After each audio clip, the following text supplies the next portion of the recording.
अच्छा, अब अगर हम ब्रेस्ट कार्सिनोमा को देखें तो ये इन सीटू हो सकता है और इन्वेजिव हो सकता है। इन सीटू वो होता है जिसके इर्द गिर्द बेसल मेम्ब्रेन अभी होती है, बेसल मेम्ब्रेन ब्रीच नहीं होती, मतलब ये इतना डेंजरस नहीं होता क्योंकि इसके इर्द गिर्द, ट्यूमर के इर्द गिर्द बेसल मेम्ब्रेन है, इसलिए ये हमारे पास वैस्कुलर एक्सेस नहीं होगा, मतलब ब्लड में स्प्रेड नहीं कर सकता। लेकिन खतरनाक इसलिए क्योंकि कभी भी इन्वेजिव में कन्वर्ट हो सकते हैं, कभी भी बेसल मेम्ब्रेन ब्रीच हो सकती है। उसके बाद अभी जो इन सीटू है इसमें डक्टल इन सीटू होता है और लॉबुलर कार्सिनोमा इन सीटू होता है। जो लॉबुलर कार्सिनोमा इन सीटू होता है ये यूजुअली बायोलेटरल होता है, फैमिली हिस्ट्री स्ट्रांग होती है और ये पेरीमेनोपॉजल वुमेन में होता है। तो इसीलिए हम इसके लिए कीमो प्रिवेंशन मतलब पहले ही कर देते हैं। उसमें जिसमें रिस्क हो उसमें हम टेमोक्सिफेन देते हैं 10 mg OD में या फिर एनास्टाजोल इस्तेमाल करते हैं।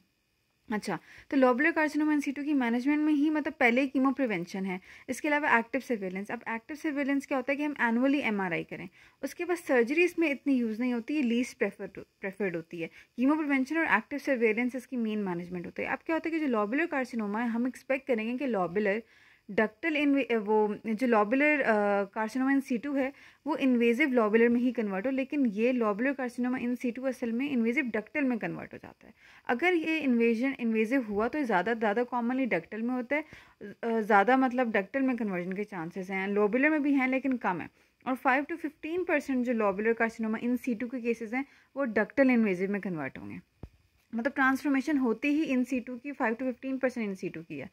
उसके बाद आता है ductal carcinoma in situ. Ductal carcinoma in situ जो है वो कन्वर्ट होगा इन्वेजिव डक्टल में ही होगा, मतलब लॉबुलर भी इन्वेजिव डक्टल में हो रहा है और डक्टल तो होगा ही डक्टल में, इन्वेजिव वाले डक्टल में। अब क्या होता है कि जो इन्वेजिव डक्टल कार्सिनोमा में कन्वर्ट हो जाता है, अच्छा जब तक ये इन सीटू है तब तक इसमें भी ये है कि हेमाटोजेनस स्प्रेड के चांसेस इतने नहीं हैं क्योंकि बेसल मेम्ब्रेन है, इसलिए कीमोथेरेपी का इसमें कोई फ़ायदा नहीं है क्योंकि ब्लड में स्प्रेड ही नहीं हो रहा और लिम्फेटिक स्प्रेड भी नहीं है, तो इसलिए इसमें एक्सिलरी लिम्फ नोड डायसेक्शन करने की भी ज़रूरत नहीं है जब तक ये इन सीटू है। तो डक्टल कार्सिनोमा इन सीटू में हम कीमोथेरेपी और एक्टिव सर्वेलेंस नहीं करते, इसमें हम सर्जरी प्रेफर करते हैं। क्या सर्जरी करेंगे, हम सिर्फ इसके जो लंप है उसको निकाल देंगे, कोई लिम्फ नोड डायसेक्शन नहीं करेंगे क्योंकि अभी ये लिम्फेटिक स्प्रेड ही नहीं हुआ इसका क्योंकि बेसल मेम्ब्रेन इसके इर्द गिर्द मौजूद है। तो लंपेक्टमी करेंगे जिसको हम ब्रेस्ट कन्वर्जेशन सर्जरी कहते हैं, BCS।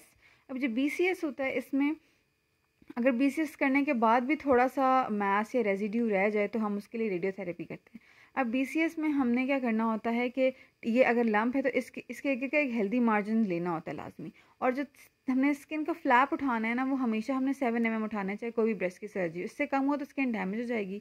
फिर प्लेन को एलिवेट करना है। अब इसको निकालने के बाद लंप को हमने जो कैविटी रह गई उस पर हमने मार्क लगाना है, मतलब सूचर साइड मार्क करनी है। क्यों?